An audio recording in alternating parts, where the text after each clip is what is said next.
Hello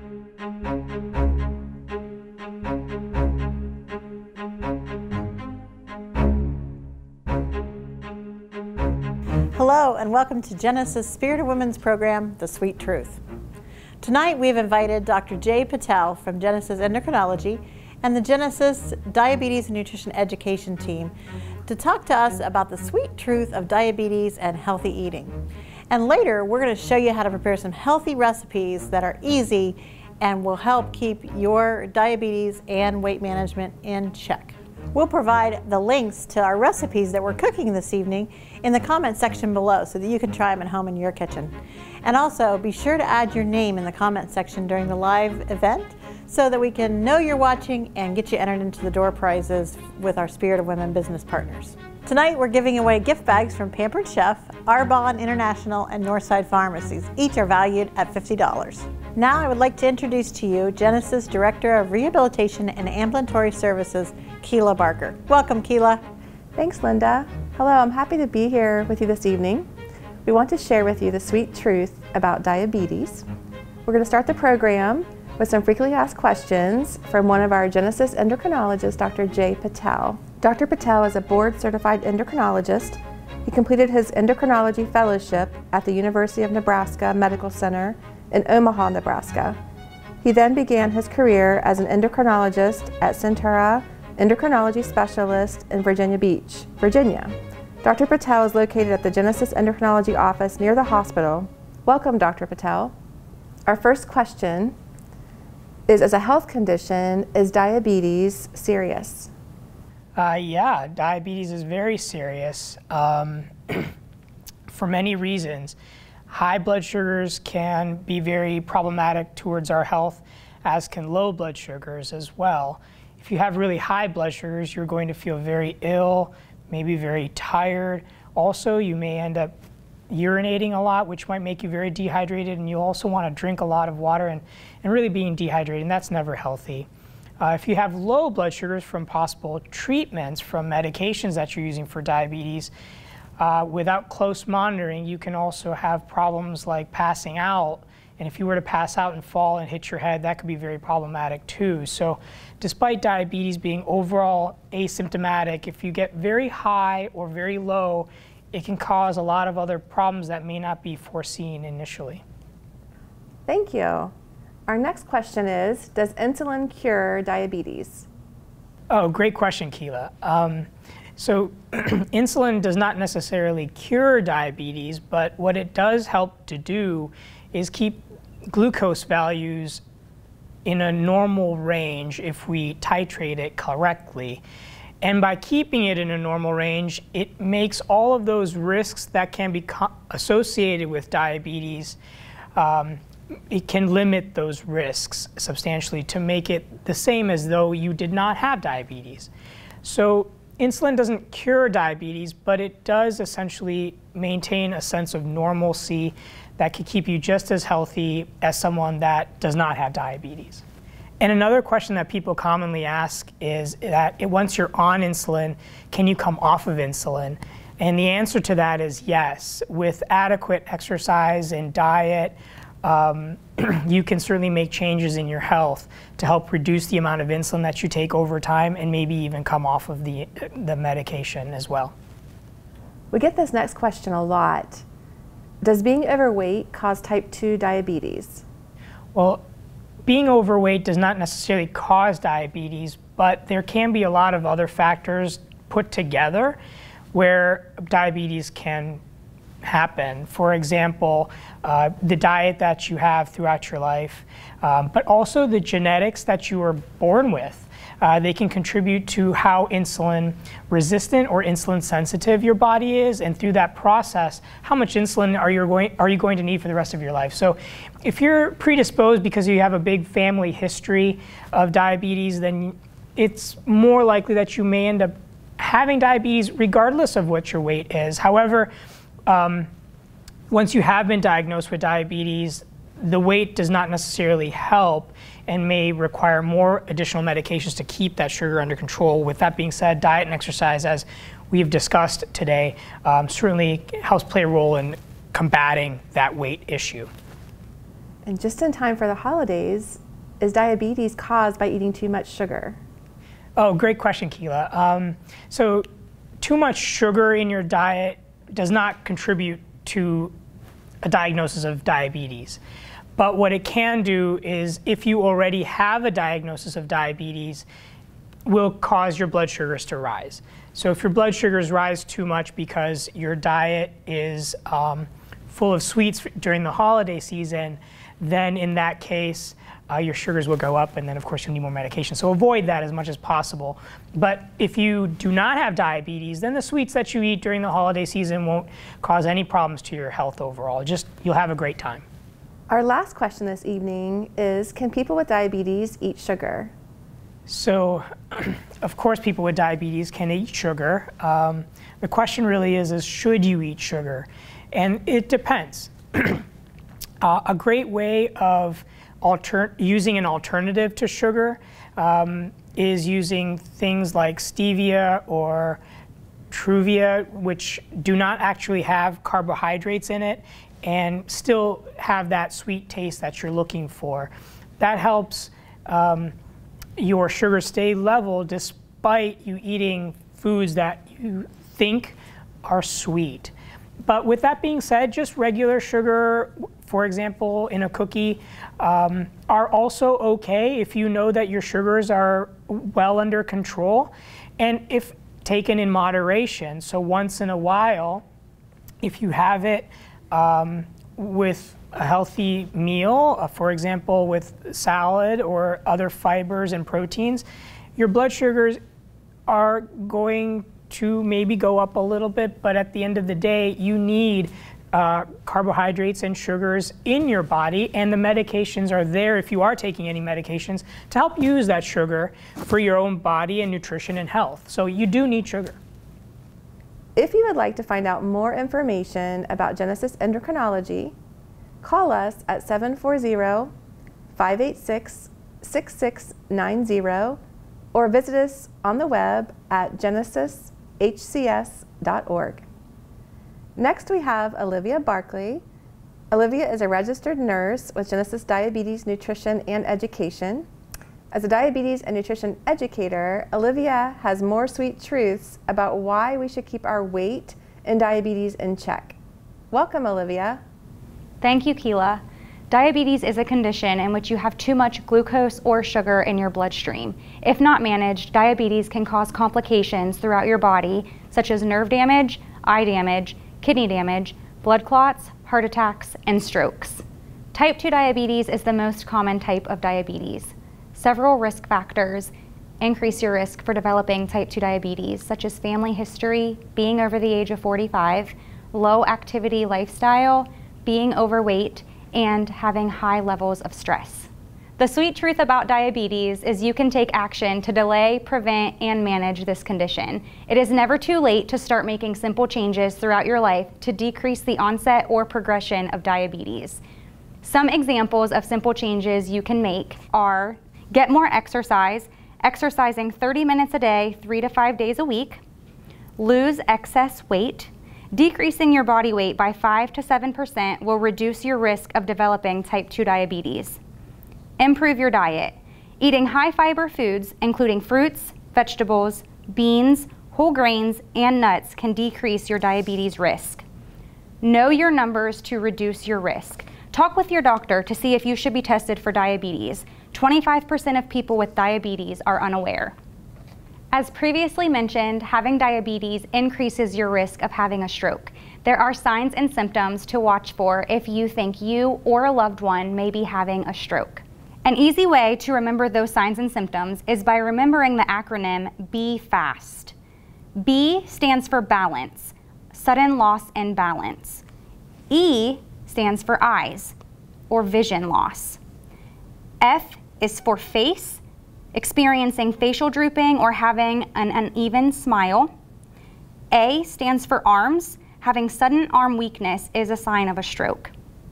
S stands for speech. Having slurred or delayed speech is also a symptom of stroke. T stands for time. It's very important to call 911 and get to the hospital immediately if you or a loved one think they may be having a stroke. It is important to remember a stroke is an emergency and time is brain. Thank you, Olivia. That was very informative. And a special thank you to Keela Barker and Dr. Patel for sharing important information about diabetes with us. Next, we have a special cooking presentation with Sean Beach from our Genesis Diabetes and Nutrition Education team and his daughters. What's cooking, Sean? Hey, I'm Sean Beach, registered dietitian at Genesis HealthCare. I work in the Diabetes and Nutrition Education department. And this recipe, we're going to be making hummus, but we're going to be making it with an ingredient that everybody has at home, but it is not traditionally in hummus, but I'll let you know why it still works. So the ingredients for this recipe are going to be a can of garbanzo beans drained, and then you puree them. If you want to prepare them from dry, you can do that as well. We would just use 2 cups if we did it that way. 1/3 of a cup of creamy peanut butter. That is our mystery ingredient. That's the difference between traditional hummus and this hummus. 1/4 cup of lemon juice, 1 teaspoon of salt, 2 garlic cloves, 1 tablespoon of olive oil, and then I like to add cumin. Cumin is, to me, exactly what hummus is supposed to taste like.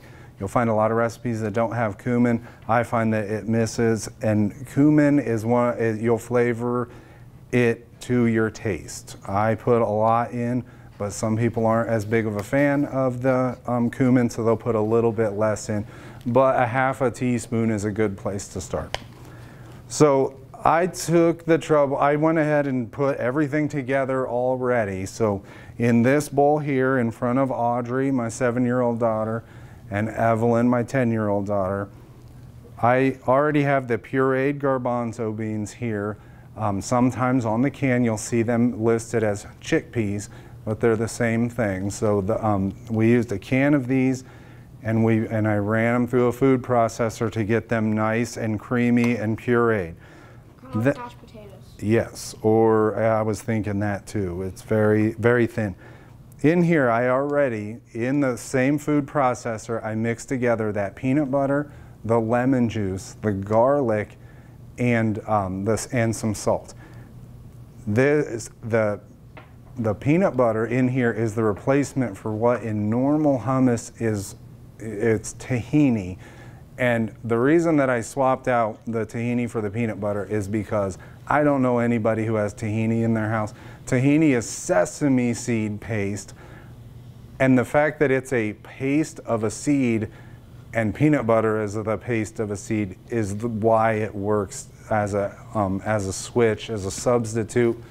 The more garlic and lemon juice and other things that you use, the less you'll taste the peanut butter.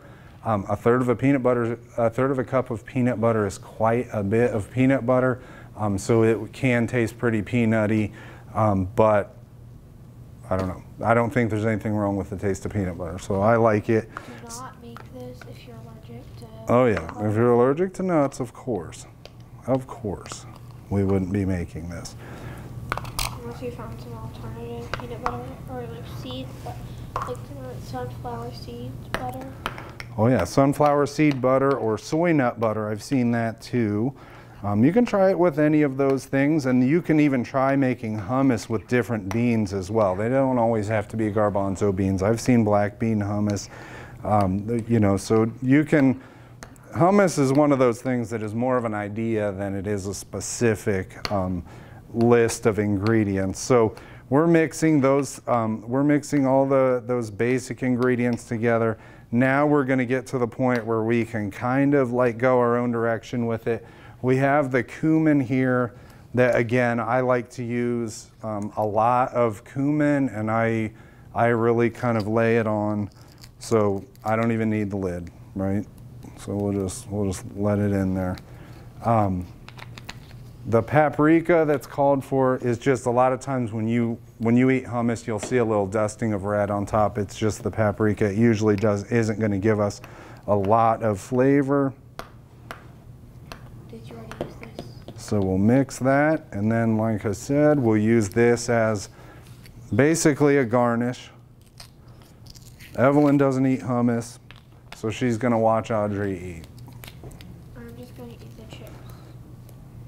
Because Audrey has been known to eat hummus with a spoon. Like she doesn't, as here on the plate here we have, these are some serving ideas. If you're wanting to increase that vegetable intake, you know, any kind of vegetable, carrots, celery sticks, pea pods are really good dipped in, really anything is good dipped in hummus.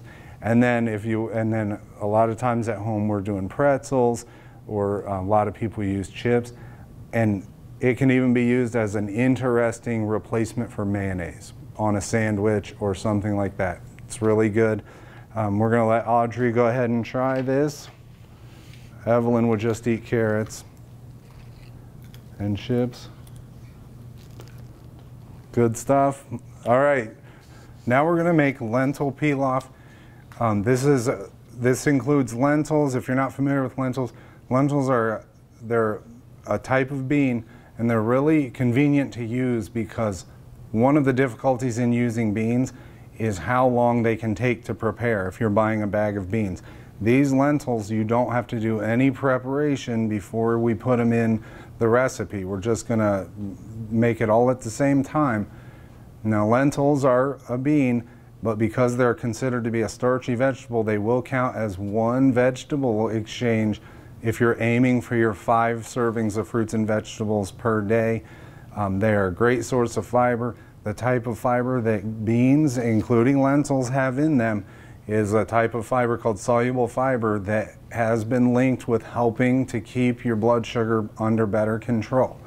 So the ingredients for this recipe are 1 1/4 cups of dry lentils, 2 bay leaves, which are optional, a large onion, 8 cloves of garlic, minced, 2 tablespoons of olive oil, 2 medium carrots, chopped, 1 medium red or green sweet pepper, chopped, 1/2 cup of any kind of acidic ingredient. You can use lemon juice, wine, or beer or liquor works as well. So does vinegar. If you have a vinegar that you like apple cider vinegar, that can work fine. We're going to use lemon juice. And then 2 tablespoons of any herb that you wish to use. It can be dried or it can be fresh. Just snip the stems down if you're using fresh. And some people in this recipe like to add a bit of anise. It provides a black licorice flavor if you like that, but that tends to be one of those flavors that is some people really like it. You either like it or you don't. Some people really like it. Some people will run screaming if you try to make something that tastes like that. And then we're just going to use 1/2 teaspoon of salt. So as you can see, that's going to be a very low sodium recipe as well. I'm back with Audrey and Evelyn, my daughters, and they're going to help me out here make the lentil pilaf. All right, Audrey. We're going to start by taking the onions and the garlic. We already have 2 tablespoons of olive oil in the pan, and this will be warming up for you. So we're going to start with the garlic and the onions. We're going to cook these for 3 minutes. You're going to wait until you see these onions start to be able to be a little bit see-through, but be careful because if it goes too long, the garlic itself becomes pretty bitter if it gets overcooked. So you're going to want to watch these. Don't walk away from them. So we're going to let those go for about 3 minutes. And then we're going to, Audrey, I need to see the carrots. Can you hand me the carrots? All right, we'll add these carrots. And we're going to cook these for 3 minutes. The carrots are going to be it depends on what type of texture you like. Some people really like the texture of having a little bit of crunch in there from the carrots. Some people want the whole thing to be a little bit more uniform because the beans are going to be soft, the onions are going to be soft. But if you want we're going to go about 3 minutes on this as well, and just let the carrots soften up. I don't mind a little crunch on my carrots, so I would probably go on the low end of that. And then Audrey, can I have the green peppers, please? After the carrots have been going for 3 minutes, we're gonna put the green peppers in. Then when we put the green peppers in, we're also gonna put our acid ingredient in here.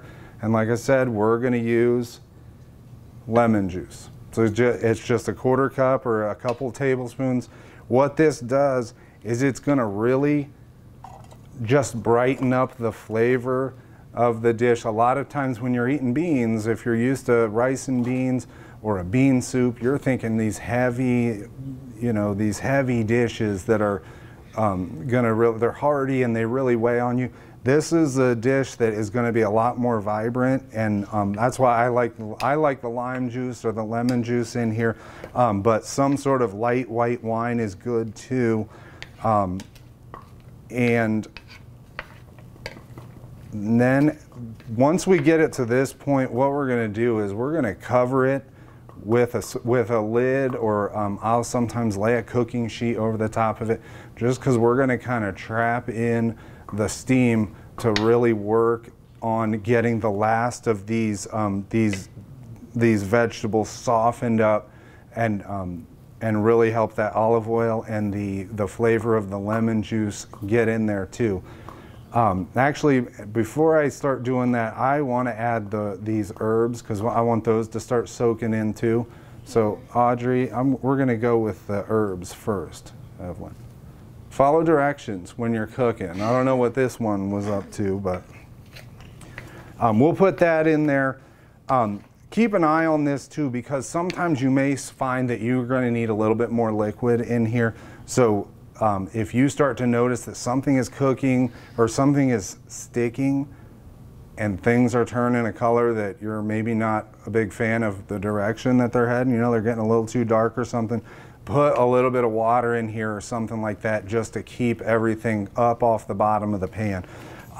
But we would go ahead at this point and cover this and let the steam from all those vegetables and the herbs and as the lemon juice evaporates, it's going to get into making the whole thing kind of, get all the flavors crisscrossed with each ingredient. Okay. After we've let that go, it's about 3 minutes, but again, longer, shorter period of time depending on what the texture that you like. These are some lentils. Now I've prepared these lentils. It's 1 1/4 cups of lentils. It's very similar to cooking rice. It's not like the overnight soak method or something with some of these beans like kidney beans or black beans if you buy them dry. These, you buy them dry, you put them in a cup of lentils will go with 3 cups of water. You boil it for 20 minutes and then you just check to see how tender they are. And I like to put a little bit of the seasoning in the water while they're boiling. So you get them up to boiling and adjust the temperature based on how hard the water is boiling. But it's very similar to, it's much more similar to cooking pasta or rice than it is to like this all day stuff when you're cooking one of the larger beans, okay? I put seasonings in the water while I'm boiling these. Not salt so much. That can sometimes cause you to actually have a difficult time getting the beans soft. But putting any kind of herbs, spices, a couple slices of onion, garlic in your water when you're preparing these beans is just going to make the beans taste that much better when you actually put them in there. Right, Audrey? All right. Do you kids, are you kind of used to listening to Dad go on and on about various bits of nonsense at home? Yeah. So they're right at home. So we're going to mix these in, and really at this point in time it's done. You wouldn't have to mix the beans are already cooked, so you would just be looking to get everything up to the right temperature, or the temperature at least that you would prefer to eat it at, because this can be served in 2 different ways. I have brought this to picnics cold. before and served it out almost as a twist on potato salad or macaroni salad. Because of we're not using mayo or some sort of creamy salad dressing, we're getting a lot less calories from that. And again, these beans, these lentils are going to have so many more health advantages, the additional fiber, the additional protein, than potatoes or macaroni would have in that macaroni salad. And then, or another direction that you can go with it is if you serve it hot, towards the end, you can use some cubed up chicken breasts or some ground turkey or something like that, and you turn it into a one skillet meal, basically. And that turns it into, you know, so it can be the summertime, I'm going to a barbecue thing that you just bring in cold, or this can be a great fall, winter time, one skillet meal that you can have on the table in under an hour.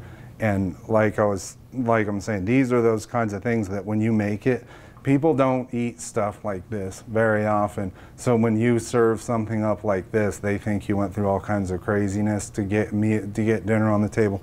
But it's not that big of a deal. Really budget friendly too. The bags of lentils are $1 typically at the store, and the rest of it, a lot of us will already have at home, okay? Evelyn is reminding me that I forgot the salt here, so we'll go ahead and put the salt in. And that's why I brought these two, so they could keep me in line with and not forget stuff. So we'll stir that up, and I'm gonna watch for where they are, and then we'll go over here, and this is the finished product. We just garnished it with some lemon there, and you can see the vegetables, the carrots are all in there. And this I would be serving cold. I'm not gonna risk this on Evelyn, but Evelyn, can you grab me one of those clean cups by the salt? Yeah, that's fine. All right. I know. Audrey's gonna be our taste tester here.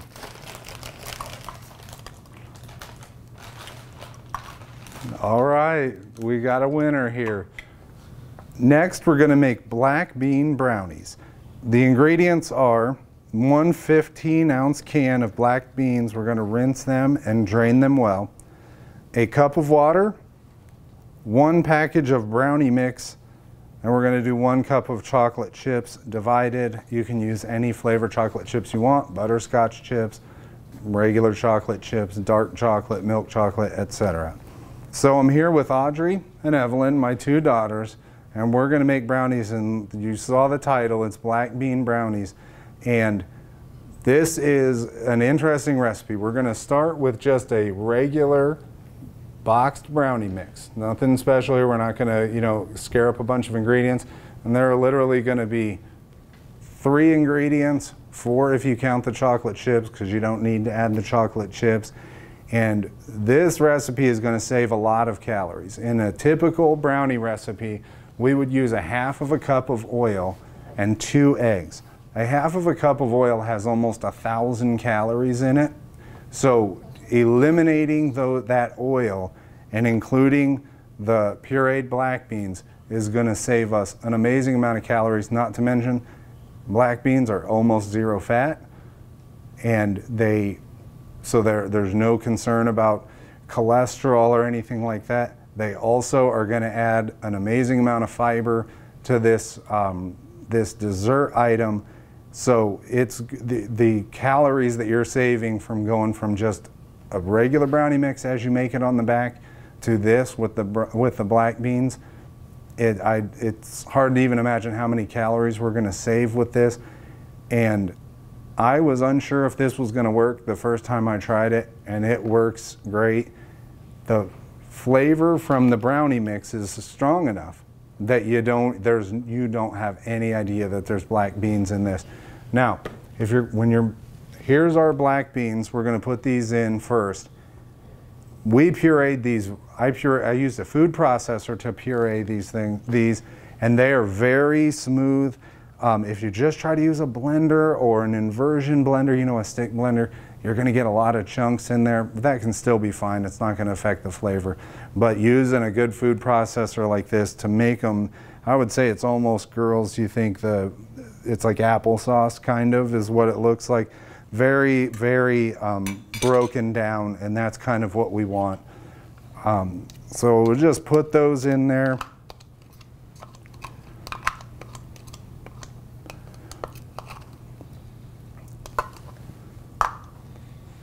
And then we're going to add right to it. I'm not going to do anything to it, nothing. We're just putting it right on into the beans. Evelyn, you want to give me the, you want to put the water in? 1 cup of water is going in there, and then we're just going to mix it together until everything is moistened up. Audrey, can you put 1 of those cups of chips in?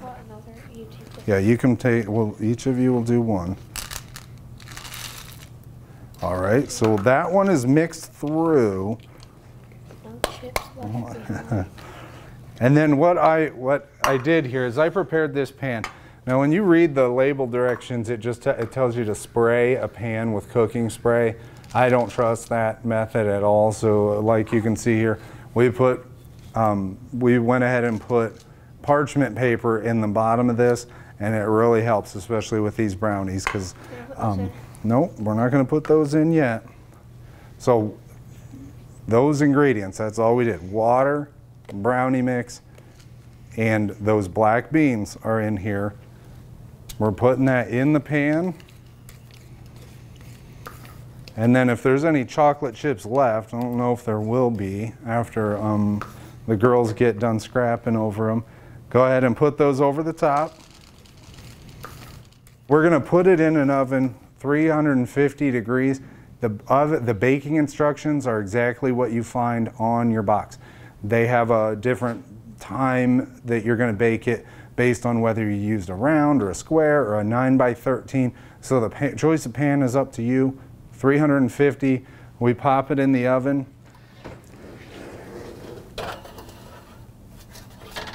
And we're going to pull this one out. And this is the reason that I like to use this parchment paper, because now we're just pulling it right out. I don't have to stress out about whether it's going to work or not. And we're going to go ahead and cut these brownies. The cooking time on this was the exact same cooking time that was on the box. So for this, the size that I had here, it was 37 to 40 minutes, and it was done right at the 37 minutes. But of course, you check for doneness by putting a knife or a toothpick down the middle of it, and if it comes out clean, you're good. So we're going to cut these so the girls can try it.